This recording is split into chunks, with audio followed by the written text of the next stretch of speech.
Assalamualaikum warahmatullahi wabarakatuh.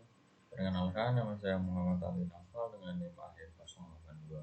Di sini saya akan menjelaskan tentang capability curve pada generator sinkron.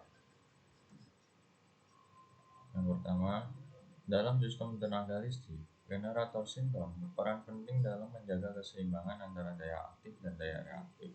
Salah satu cara untuk memahami batas kemampuan operasinya adalah melalui kurva kemampuan atau capability kurva. Kurva ini menggambarkan hubungan antara daya aktif P dan daya reaktif Q yang dapat dihasilkan oleh generator sesuai dengan batas thermal dan tegangan dari sistem. Selanjutnya, pada capability curve, sumbu horizontal menunjukkan daya aktif yang dihasilkan oleh generator, sedangkan sumbu vertikal menunjukkan daya reaktif. Batasan kurva ini ditentukan oleh beberapa faktor utama, yaitu batas arus stator, batas arus rotor atau eksitasi, serta batas stabilitas tegangan. Daerah di dalam kurva menunjukkan kondisi operasi yang aman bagi generator. Selanjutnya ada dasar kerja generator sinkron. Generator sinkron bekerja berdasarkan prinsip induksi elektromagnetik, di mana rotor yang berputar menghasilkan medan magnet yang berinteraksi dengan stator untuk membangkitkan tegangan listrik. Gambar berikut memperlihatkan proses dasar pembangkitan listrik oleh generator sinkron.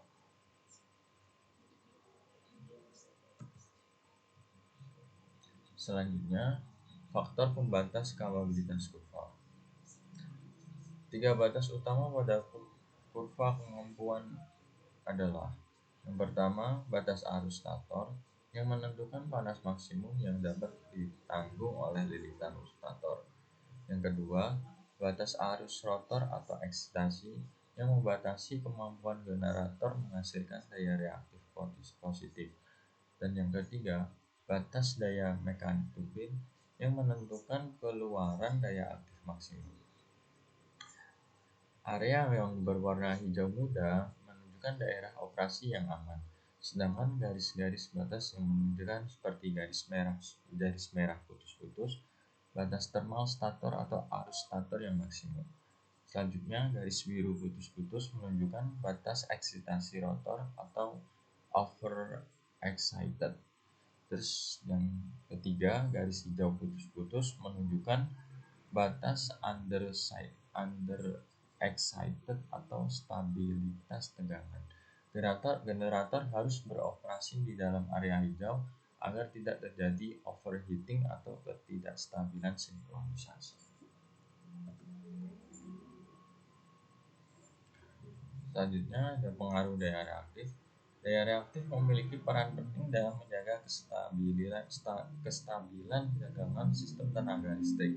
Generator dapat beroperasi dalam kondisi overexcited untuk menghasilkan daya reaktif atau underexcited untuk menyerap daya reaktif. Perubahan daya reaktif mempengaruhi bentuk gelombang arus dan tegangan pada sistem. Pada gambar tersebut menunjukkan hubungan antara daya aktif P dan daya reaktif Q dan faktor daya Cosby pada generator sinkron. P yang panah hitam menunjukkan daya aktif real power digunakan untuk kerja nyata seperti memutar beban.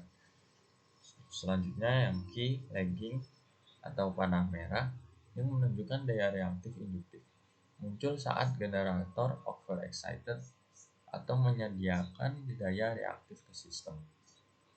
Selanjutnya yang Q leading atau panah biru menunjukkan daya reaktif kapasitif terjadi saat generator underexcited atau menyerap daya reaktif dari sistem.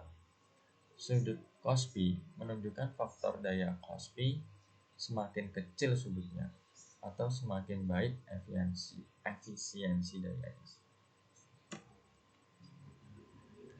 Selanjutnya yaitu ada implementasi sistem. Dalam praktiknya, pengaturan kemampuan daya generator disesuaikan dengan kebutuhan sistem tenaga. Operator harus memastikan bahwa titik operasi generator selalu berada dalam area aman pada capability curve agar generator tidak mengalami overloading, overheating, atau penurunan kestabilan ketegangan.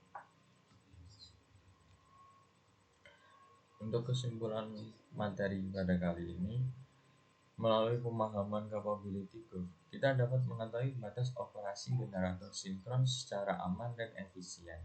Kurva ini membantu insinyur dalam menjaga keseimbangan daya aktif dan reaktif, memastikan kinerja sistem tenaga listrik tetap stabil, efisien, dan andal.